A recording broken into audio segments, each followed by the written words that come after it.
progress toward these noble goals is persistently threatened by the conflict now engulfing the world. It commands our whole attention, absorbs our very beings. We face a hostile ideology, global in scope, atheistic in character, ruthless in purpose, and insidious in method. Unhappily, the danger it poses promises to be of indefinite duration. The need to maintain balance in and among national programs. Balance between the private and the public economy. Balance between the cost and hoped for advantages.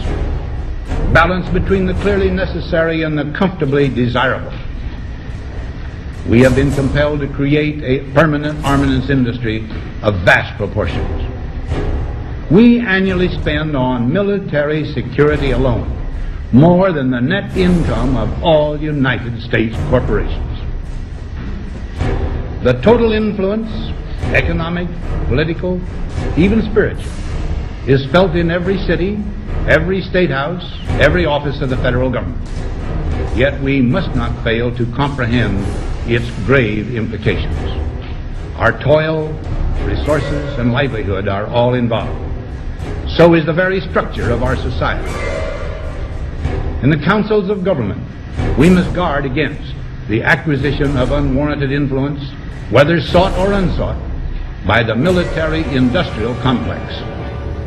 The potential for the disastrous rise of misplaced power exists and will persist. America went into a major mobilization, revived its defense industries, and we saw the civilian economy of America more and more skewed through the 50s.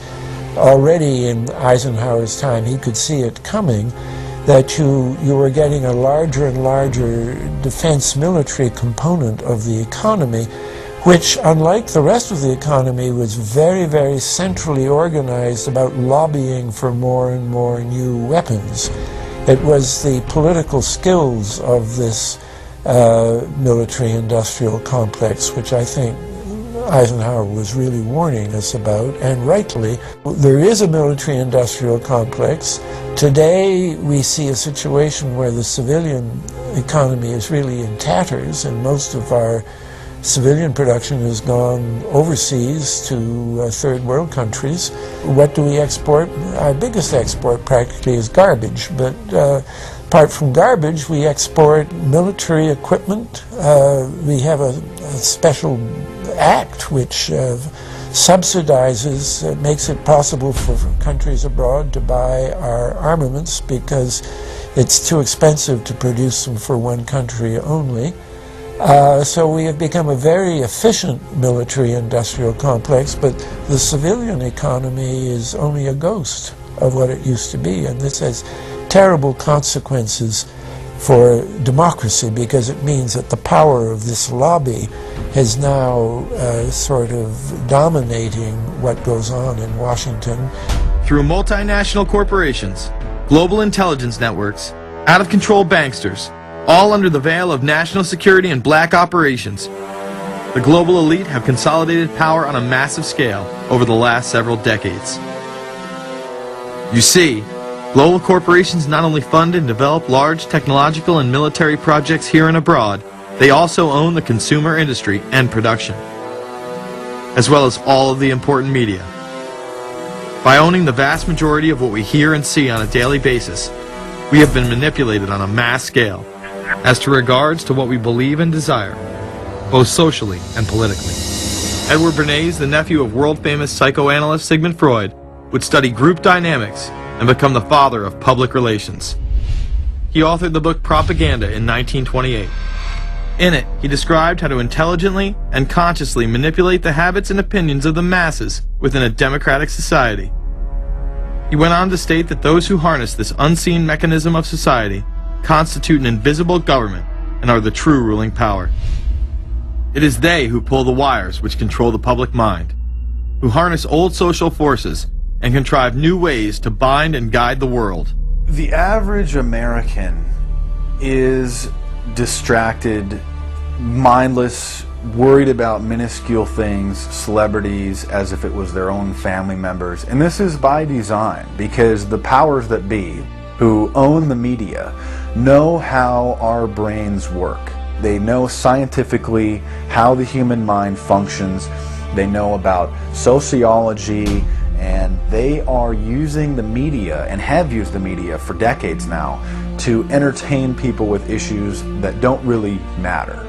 When you have the big news networks covering celebrity issues as if it's the most important thing, it becomes the most important thing. And this is not by accident. This is to keep us out of the way. Because if you're worried about the latest celebrity death, or the latest celebrity couple, or the celebrity breakup, or your sports team having a shot at the Super Bowl or the World Series, there's so much information about those issues that can be discussed that will mesmerize people, and they won't know or care about the real issues that are out there. Well, I think this is just one more piece of evidence of the degree to which the media, supposedly the watchdogs, has become the gatekeeper of the system. Mainstream media are, first of all, nearly all of them corporations, nearly all of them now publicly held, part of the whole Wall Street financial system that they're supposed to report about objectively, but they can't. They, right now, in October of 2009, they are celebrating the recovery of the biggest banks in New York and saying that the recession is over. Of course, there are a few problems, like foreclosures are going on, unemployment is rising. All of this is affecting the American people, but it's not affecting the financial elite who also control the media. Bernays successfully identified the invisible empire which controlled the minds of men. So as the populace is mesmerized and hypnotized by powerful behind-the-scenes forces, as they are distracted by the latest celebrity scandal, the newest cell phone, and their favorite sports team, this network disguises itself, remaining in the shadows.